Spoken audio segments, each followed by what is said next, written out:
Assalamualaikum warahmatullahi wabarakatuh. Di sini kami akan mempresentasikan makalah kami yang berjudul Implementasi Pendidikan Multikultural di Panti Asuhan untuk mata kuliah Pendidikan Multikultural.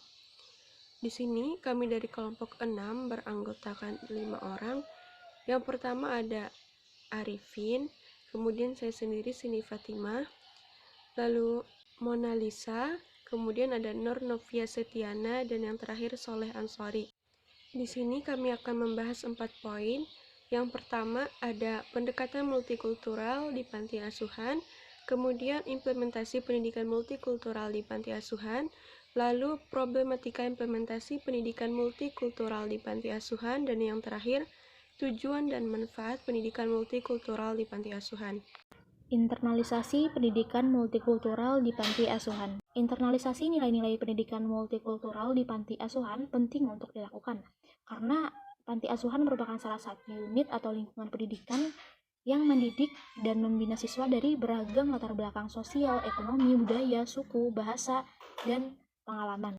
Beberapa internalisasi nilai-nilai pendidikan multikultural di Yayasan Mizan Amanah, yaitu yang pertama dari kegiatan tersebut, proses pendidikan multikultural terdapat dalam 4 aspek, yaitu dalam aspek materi, tujuan, metode belajar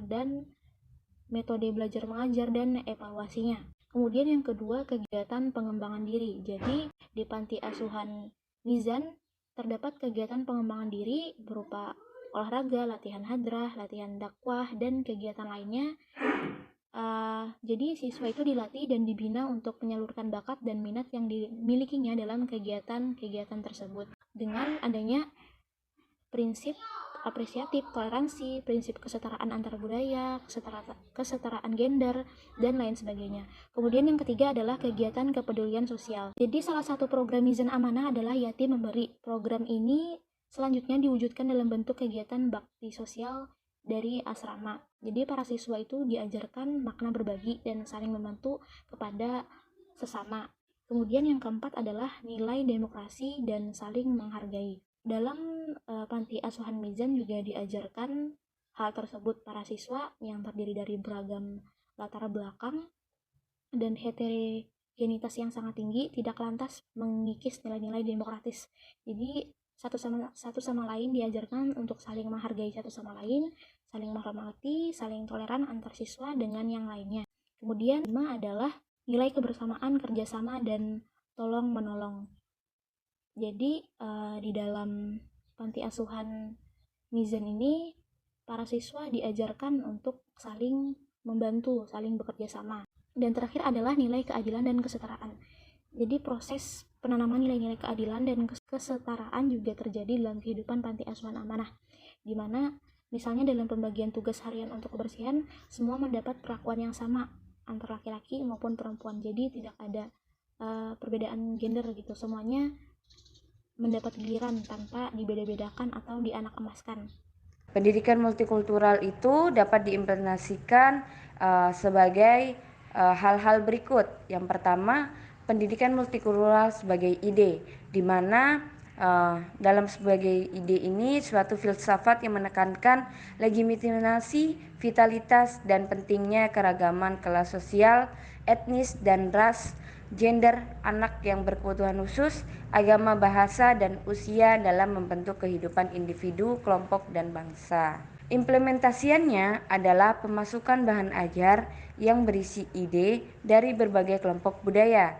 Yang kedua, pendidikan multikultural sebagai gerakan informasi, di mana dalam hal ini dapat dipandang sebagai suatu gerakan informasi yang mengubah semua komponen kegiatan pendidikan, mencangkup sebagai yang pertama nilai-nilai yang mendasari, yang kedua aturan prosedural, yang ketiga kurikulum, yang keempat bahan ajar, yang terakhir yaitu sebagai pola kebijakan, artinya pola yang diambil oleh pembuatan keputusan itu merefleksikan pluralisme budaya.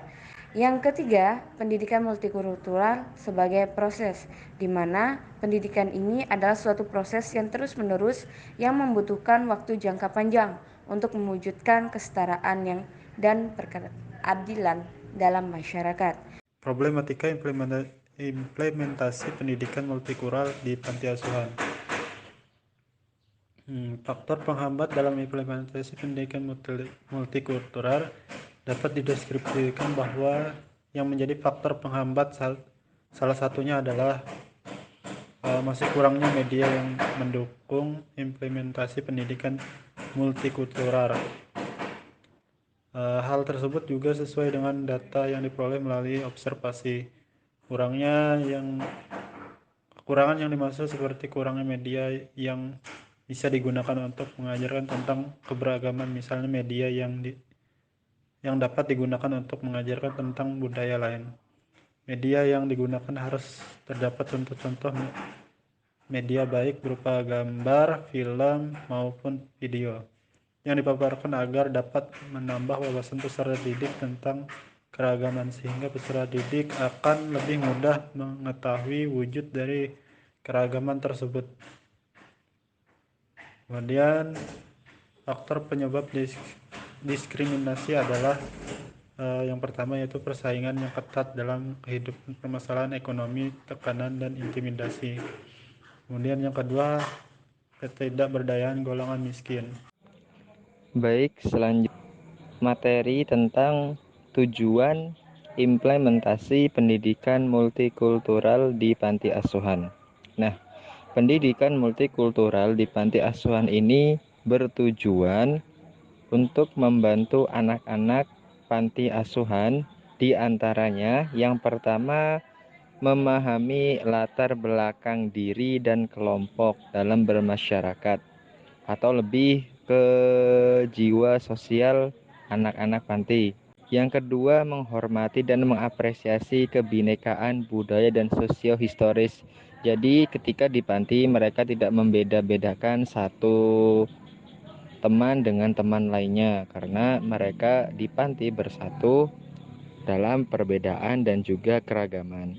Yang ketiga yaitu menyelesaikan sikap-sikap yang penuh prasangka. Maksudnya menyelesaikan sikap-sikap yang penuh prasangka ini tidak bersuudzon, misalkan, jadi lebih melihat ke fakta daripada sebelum berbicara. Selanjutnya yang terakhir ialah memahami faktor-faktor sosial, ekonomis, dan historis yang menyebabkan terjadinya polarisasi dan keterasingan etnik.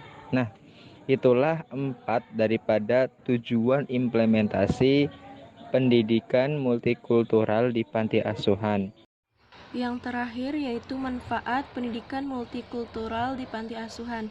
Nah, di sini para anak-anak diharapkan di panti asuhan itu memiliki atau tertanam di dalam kepribadian mereka jiwa yang pertama lebih kreatif, terutama dalam bidang sosial dan budaya. Yang kedua, mempunyai pandangan dan berpikir luas. Yang ketiga, memiliki pikiran yang terbuka. Yang keempat, lebih bisa menghargai perbedaan. Dan yang terakhir, memiliki jiwa sosial yang tinggi atau kepandaian dalam bersosialisasi dalam semua kalangan. Nah, jadi dapat disimpulkan bahwasanya tujuan dan manfaat daripada implementasi pendidikan multikultural di panti asuhan ini memiliki kesinambungan yang erat. Bahwasanya poin penting di dalamnya adalah menumbuhkan nilai positif, yakni jiwa kebersamaan, jiwa sosial, jiwa peduli terhadap sesama, baik kepada sesama makhluk hidup maupun lingkungan sekitar dalam diri anak-anak yang berada di panti asuhan. Demikianlah pemaparan materi dari kami. Semoga bermanfaat. Terima kasih sudah menyimak. Wassalamualaikum warahmatullahi wabarakatuh.